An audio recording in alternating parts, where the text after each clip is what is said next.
Eminente presidente Eunício Oliveira, senhores senadores, gostaria de prestar uma saudação especial aos ministros do Supremo Tribunal Federal aqui presentes, ministro Aldir Passarinho, ministro Sepúlveda Pertence, ao ministro Aldir Passarinho Júnior, meu ex-colega do STJ, ao eminente presidente da Associação dos Juízes Federais, doutor Nino Toldo, ao professor Roberto Rosas. Me permitiria dois registros de caráter pessoal. Gostaria de registrar aqui a presença da minha mulher, Maria Helena, que é juíza federal, da minha filha Liliana, que é advogada, mas que nesse momento está cumprindo uma missão especialíssima de trazer consigo o Teodoro, meu neto, que vai nascer agora no mês de janeiro.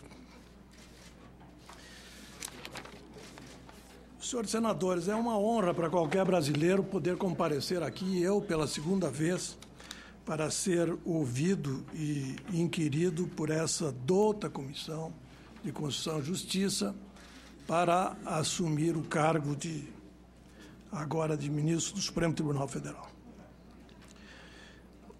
Há 9 anos estive aqui aproximadamente. Naquela época, eu estava saindo da presidência do Tribunal Regional Federal, da 4ª Região,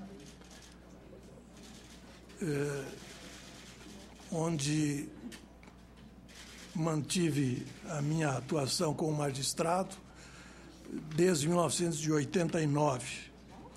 E as preocupações externadas perante essa comissão naquela época eram a respeito de controle externo do judiciário, de súmulas vinculantes, de juizados especiais federais e de morosidade do Poder Judiciário.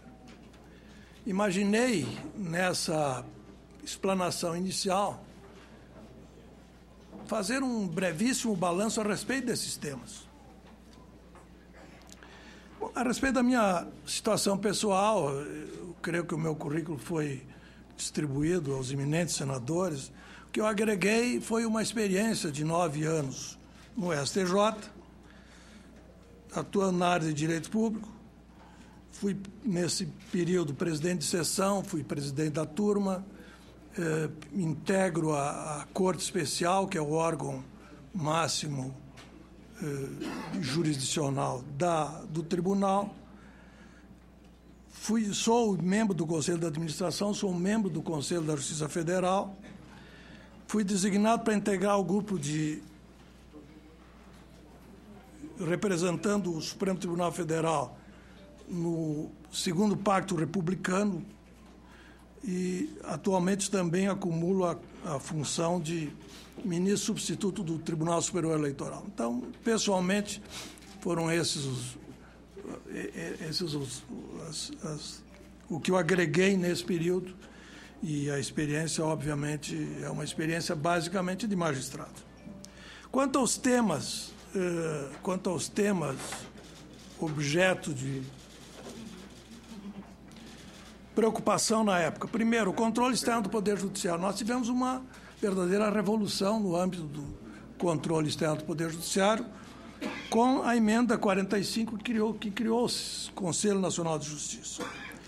A finalidade do Conselho, como se sabe, é uma atuação administrativa de controle financeiro e administrativo do Poder Judiciário como um todo, uma atividade de planejamento e uma atividade de controle do cumprimento dos deveres funcionais dos juízes.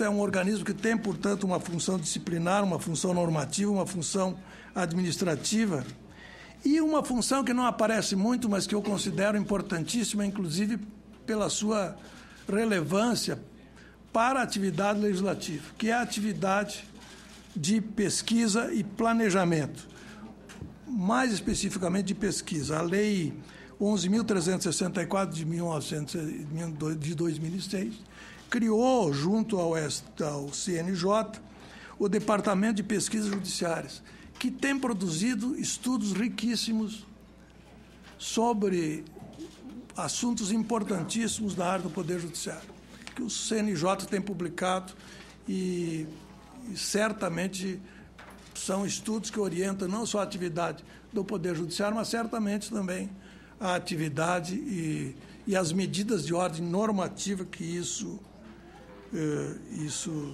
demanda ao longo do tempo. No que se refere a súmulas vinculantes, nós tivemos também com a emenda 45 a aprovação da possibilidade do Supremo Tribunal Federal editar súmulas vinculantes.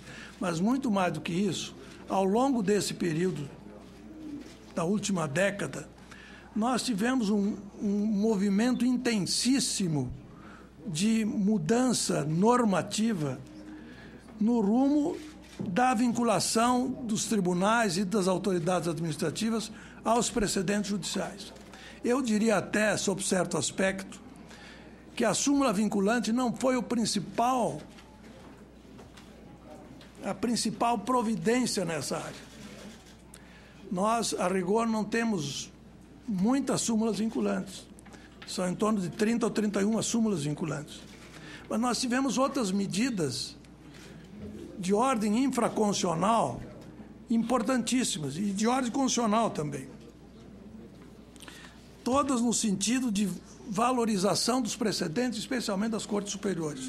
Me refiro, por exemplo, a uma mudança do Código de Processo Civil 2006, que criou, embora não com esse nome, mas que criou verdadeiramente, com a legislação infraconstitucional, a súmula impeditiva de recursos, porque introduziu no Código de Processo o parágrafo 1º do artigo 518, que diz que o juiz não receberá apelação quando a sentença estiver em conformidade com súmula do Superior Tribunal de Justiça ou do Supremo Tribunal Federal. Se não recebe apelação, evidentemente impede também os demais recursos. Então, hoje nós já temos, a rigor, consagrado, do ponto de vista infraconstitucional, também a súmula impeditiva de recursos. Mas também em 2006, dando cumprimento à emenda constitucional nesse sentido, nós tivemos a aprovação da repercussão geral como requisito de admissibilidade do recurso extraordinário.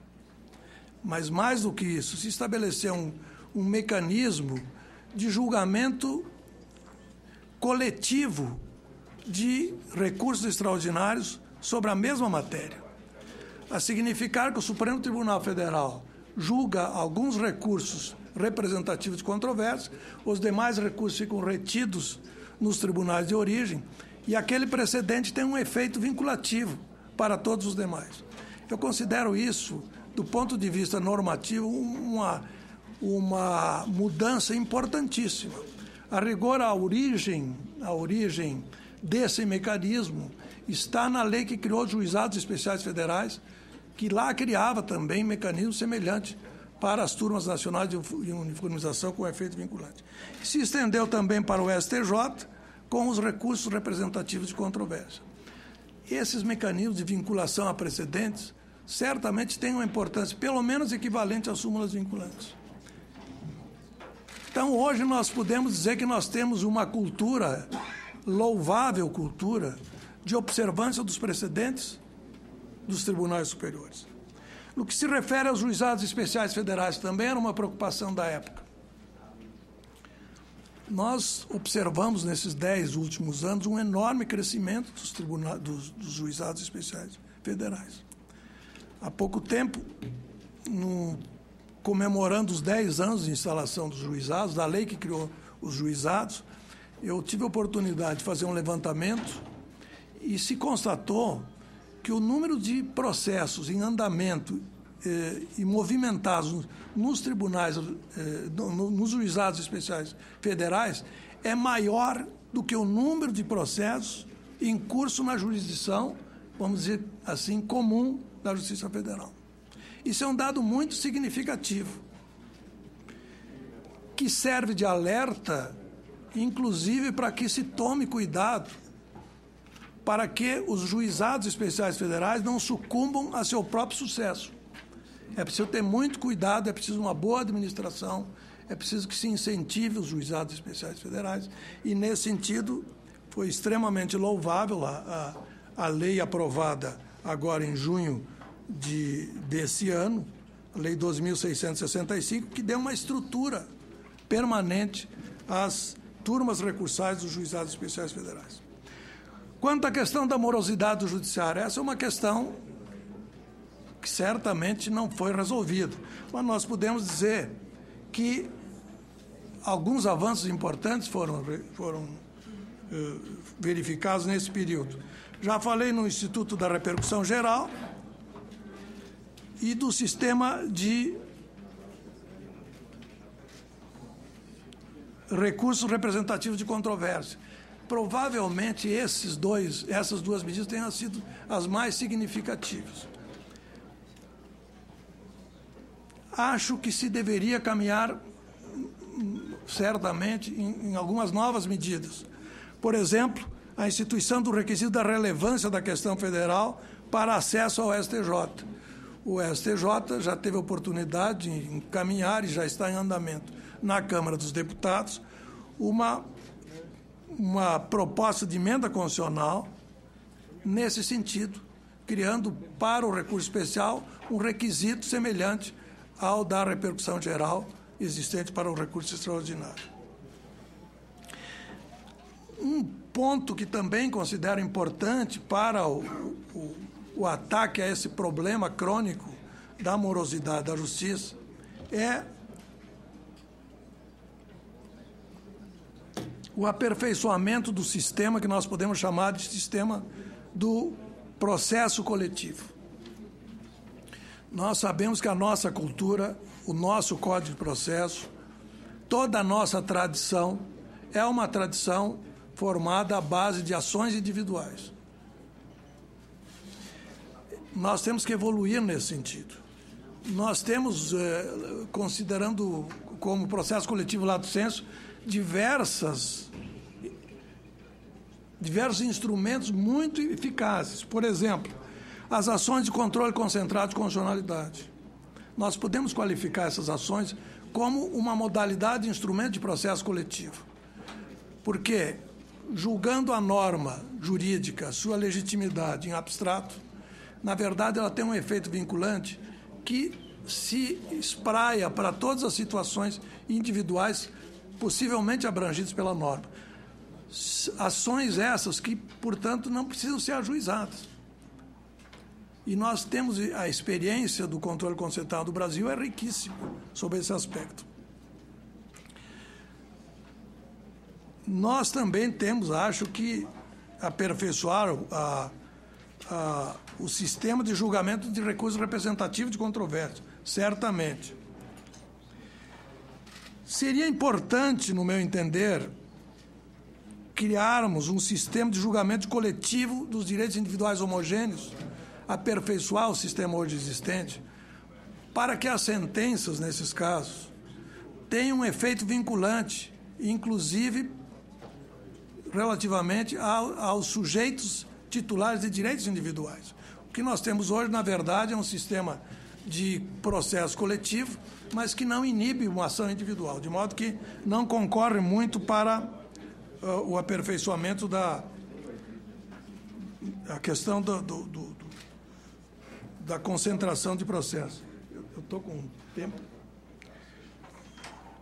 Uma outra medida que eu considero importante, que acho que se deve pensar para o futuro, é criarmos uma ação, uma espécie de ação ou incidente de controle concentrado da legitimidade de atos normativos infralegais. Por exemplo, de resoluções expedidas por ministérios, autarquias, agências reguladoras, etc. Semelhante ao controle concentrado de constitucionalidade. Se nós tivéssemos um mecanismo dessa natureza, nós certamente teríamos evitado milhares de ações, eu falo milhares mesmo, de ações, por exemplo, que nós tivemos nos últimos 2 anos, sobre a questão da assinatura básica de telefonia. Se nós tivéssemos um mecanismo que pudesse concentrar desde logo, um exame da legitimidade das resoluções das agências reguladoras sobre a matéria, com efeito vinculante, nós teríamos evitado milhares de ações que tiveram que ser julgadas individualmente ou em processos coletivos mais ainda esparsos. Será importante também pensarmos seriamente em dar cumprimento às normas constitucionais sobre recrutamento e formação continuada de bons juízes. É importante para o sucesso do Poder Judiciário, para a boa prestação jurisdicional, que nós tenhamos bons juízes. O que significa um bom juiz? Um bom juiz, além de ter os predicados de honorabilidade e de imparcialidade e de conhecimento técnico, um bom juiz deve agregar também a capacidade de ouvir, a capacidade de pesar, a capacidade de decidir com bom senso. Isso tudo exige uma formação continuada. E para encerrar, senhor presidente, o papel do Poder Judiciário no Brasil contemporâneo. Eu diria que nós podemos referir isso em dois aspectos importantes. Primeiro, o papel do Judiciário no âmbito da cooperação jurídica internacional. Nós sabemos que o sistema de cooperação jurídica internacional teve uma profunda modificação nos últimos anos, especialmente em função das convenções internacionais, dos tratados internacionais, mais especificamente o Tratado de Mérida sobre corrupção e o Tratado e a Convenção de Palermo sobre crime organizado, que instituiu entre os Estados soberanos uma forma de cooperação que dispensa a intermediação do Poder Judiciário. Aquilo que sempre passava pela intermediação do Poder Judiciário, hoje tomou uma nova figura. Essas convenções internacionais são de altíssima importância. O Judiciário passou de ator principal para um órgão de controlador da legitimidade desses atos de cooperação que se fazem basicamente através do Poder Executivo e do Ministério Público. No âmbito das relações internas, eminente presidente, senhores senadores, o Judiciário, no meu entender, ainda passa pela necessidade de definir corretamente ou com mais especificidade a função dos seus tribunais superiores. Não me refiro tanto ao Supremo Tribunal Federal, que, enfim, é uma instituição já bicentenária, vamos dizer assim, mas me refiro principalmente ao Superior Tribunal de Justiça. Acho que os dois grandes tribunais da Federação ainda passam por um período de acomodação, de definição do seu perfil. A segunda grande questão, vamos dizer assim, o segundo grande problema que exige uma definição no âmbito do Poder Judiciário se diz respeito às suas relações com os demais poderes. Mais especificamente, o seu papel diante da cláusula constitucional de que os poderes são independentes e harmônicos. Acho que essa acomodação, essa definição de papéis, ainda é um tema que demanda meditação, que demanda definição por parte do Poder Judiciário. Eu agradeço muitíssimo essa atenção a essa exposição rapidíssima, inicial, e certamente terei uma honra muito grande em responder a todos os questionamentos de Vossas Excelências. Muito obrigado, senhor presidente.